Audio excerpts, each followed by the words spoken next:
That's my quick comment. नमस्कार, मैं हूं Rakhi Jain. Let's my quick comment में आपका स्वागत है। राजस्थान में पेपर लीक का मुद्दा अब सिर्फ भर्ती परीक्षाओं तक सीमित नहीं रह गया है। ये पूरी तरह राजनीतिक टकराव का विषय बन चुका है। कांग्रेस सड़कों पर है, भाजपा जवाबी हमले कर रही है और इसी बीच पूर्व मुख्यमंत्री अशोक गहलोत ने भाजपा पर सीधा हमला बोलते हुए पूछा है, भाजपा को कांग्रेस के शांतिपूर्ण प्रदर्शन से इतनी बेचैनी क्यों है। इतना ही नहीं, उन्होंने ये भी कहा कि छात्रों पर लाठियां बरसाने और ओएमआर घोटाले को दबाने वाली सरकार को कांग्रेस से सवाल पूछने का कोई नैतिक अधिकार नहीं है। ये बयान ऐसे समय आया है जब युवाओं के आंदोलन, पेपर लीक और भर्ती परीक्षाओं की पारदर्शिता को लेकर पूरे देश में बहस चल रही है। ऐसे में सवाल सिर्फ राजनीतिक आरोपों का नहीं है, बल्कि सरकार की जवाबदेही का भी है। आज के क्विक कमेंट में इसी मुद्दे पर बात करेंगे। वरिष्ठ कांग्रेसी नेता अशोक गहलोत ने अपनी सोशल मीडिया पोस्ट में भाजपा सरकार पर कई गंभीर आरोप लगाए हैं। उनका कहना है कि कांग्रेस के शांतिपूर्ण प्रदर्शन से भाजपा असहज हो रही है, लेकिन युवाओं के सवालों का जवाब देने की बजाय राजनीतिक बयानबाजी कर रही है। गहलोत ने दावा किया कि भाजपा अपने पिछले कार्यकाल के पेपर लीक मामलों पर चुप रहती है, लेकिन आज विपक्ष के सवालों से बचने की कोशिश कर रही है। गहलोत ने अपनी सरकार का बचाव करते हुए कहा कि कांग्रेस सरकार ने पेपर लीक के खिलाफ देश का सबसे कठोर कानून बनाया।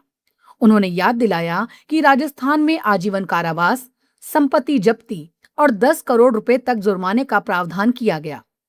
उनका दावा है कि उनकी सरकार ने केवल कानून नहीं बनाया, बल्कि आरपीएससी के सदस्य तक को गिरफ्तार कराया, पेपर माफिया की संपत्तियों पर कार्रवाई की और जिन परीक्षाओं पर सवाल उठे उन्हें रद्द कर दोबारा करवाया।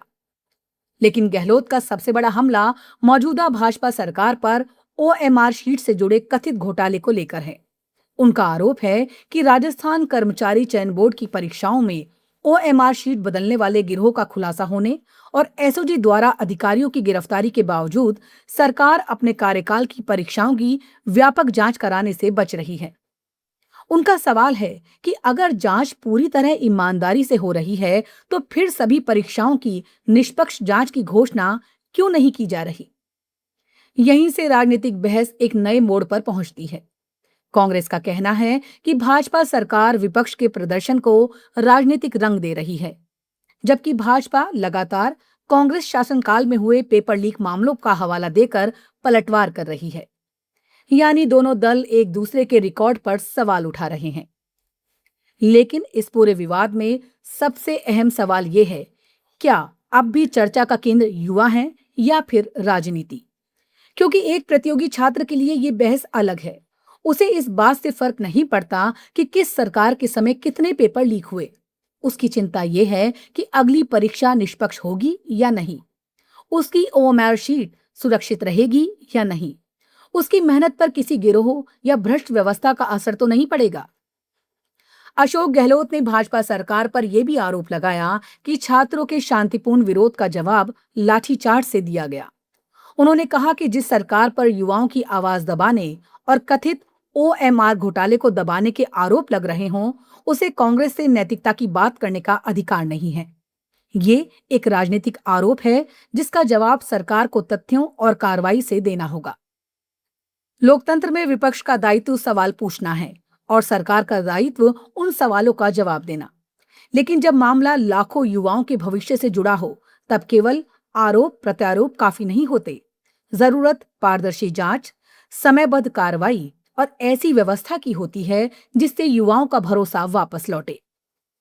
अशोक गहलोत ने भाजपा से पूछा है कि कांग्रेस के शांतिपूर्ण प्रदर्शन से उसे बेचैनी क्यों है। भाजपा इसके जवाब में कांग्रेस के शासनकाल की विफलताओं की बात कर रही है। लेकिन इन राजनीतिक सवालों के बीच सबसे बड़ा सवाल अब भी वही है, क्या राजस्थान का युवा भर्ती परीक्षाओं पर भरोसा कर सकता है? राजनीतिक बयान आते रहेंगे, जवाब भी दिए जाएंगे, लेकिन अगर इस बहस का अंत केवल आरोपों तक सीमित रहा और परीक्षा व्यवस्था में सुधार नहीं हुआ, तो सबसे बड़ा नुकसान किसी दल का नहीं, बल्कि उस युवा का होगा जो सालों की मेहनत के बाद भी एक निष्पक्ष अवसर का इंतजार कर रहा है। और शायद यही वो सवाल है जिसका जवाब आज राजनीति से ज्यादा व्यवस्था को देना है। नमस्कार।